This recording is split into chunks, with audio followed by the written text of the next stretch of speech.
तो अब हम करेंगे क्वेश्चन नंबर 19। क्वेश्चन नंबर 19 क्या दे रखा है, if A and B are two collinear vector then which of the following are incorrect. यहाँ पे ए और बी जो है वो दोनों कोलिनियर वेक्टर हैं। कोलिनियर का मतलब पैरेलल वेक्टर होते हैं, ठीक है।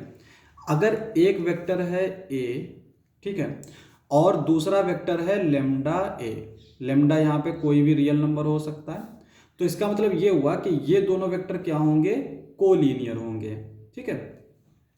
अब यहाँ पे ए वाला देखो, तो यहाँ पे क्या दे रखा है, b is equal to lambda A for some scalar lambda.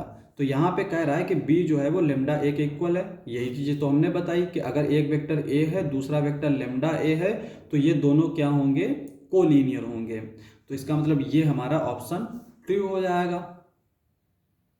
और इसको इस तरह से भी समझ सकते हैं कि अगर एक वेक्टर ये a है, ठीक है, दूसरा वेक्टर इसी की लंबाई हम थोड़ी बढ़ा देते हैं, इस वेक्टर की लंबाई ऐसे बढ़ा देते हैं, तो ये हो गया लेमडा ए। अब ये और ये वेक्टर अलग अलग हैं, ये ए वेक्टर है, इसको हम मान लेते हैं ये बी वेक्टर है। तो दोनों वेक्टर तो अलग हैं मगर पैरेलल हैं, और पैरेलल वेक्टर ही कोलिनियर वेक्टर कहे जाते हैं, यानी एक ही लाइन में है, तो ये कोलिनियर है दोनों वेक्टर। वही चीज यहाँ पे दे रखी है, एक वेक्टर है हमारा ए वेक्टर और दूसरा जो बी वेक्टर है वो क्या है, लेमडा ए वेक्टर है, यानी कि इसी की लंबाई बढ़ा दी गई है या फिर घटा दी गई है, ठीक है। तो इसका मतलब ये हुआ ए और बी दोनों कोलिनियर हैं। बी वाला देखो, a is equal to plus minus B.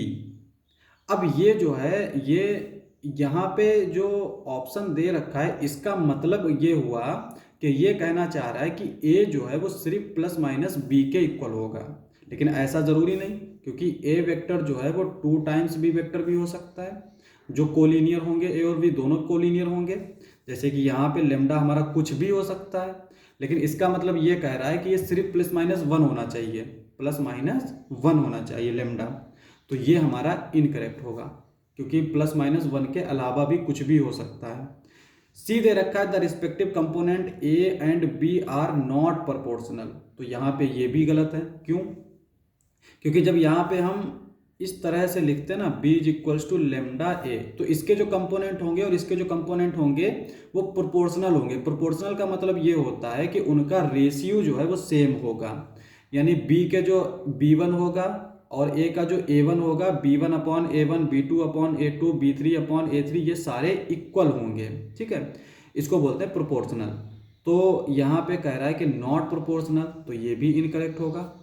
Both the vector A and B have same direction but different magnitude. तो यहाँ पे ये भी चीज़ जो है गलत है, क्योंकि यहाँ पे डायरेक्शन ज़रूरी नहीं कि सेम हो। जैसे अगर ए वेक्टर है इस तरह से और एक वेक्टर हमने ले लिया इसी का अपोजिट, यानी बी वेक्टर, और बी वेक्टर इसका अपोजिट का मतलब माइनस का ए वेक्टर होगा, माइनस लगाने से डायरेक्शन बदल जाती है। तो अब यहाँ पे ये ए वेक्टर है, ये बी वेक्टर है, दोनों ही क्या है, अपोजिट डायरेक्शन में है और मैग्नीट्यूड भी सेम है, और ये हमारे कोलिनियर भी हैं। तो इसका मतलब ये हुआ कि यहाँ पे ये जो बोल रहा है ना सेम डायरेक्शन, तो कोलिनियर वेक्टर के लिए सेम डायरेक्शन होना जरूरी नहीं, डायरेक्शन डिफरेंट भी हो सकती है। उसके बाद में बोल रहा है बट डिफरेंट मैग्नीट्यूड, तो यहाँ पे मैग्नीट्यूड भी डिफरेंट होने की ज़रूरत नहीं है, क्योंकि मैग्नीट्यूड अगर सेम भी हो तब भी वो कोलिनियर हो सकते हैं। तो यहाँ पे ये भी इनकरेक्ट हो जाएगा। तो इसमें ट्रू जो है वो करेक्ट जो है वो ए वाला होगा। तो और इनकरेक्ट कौन से होंगे, बी सी डी, यानी तीनों इनकरेक्ट होंगे। क्वेश्चन समाप्त। नेक्स्ट लेक्चर में करेंगे नेक्स्ट क्वेश्चंस। आज के लिए बस इतना ही।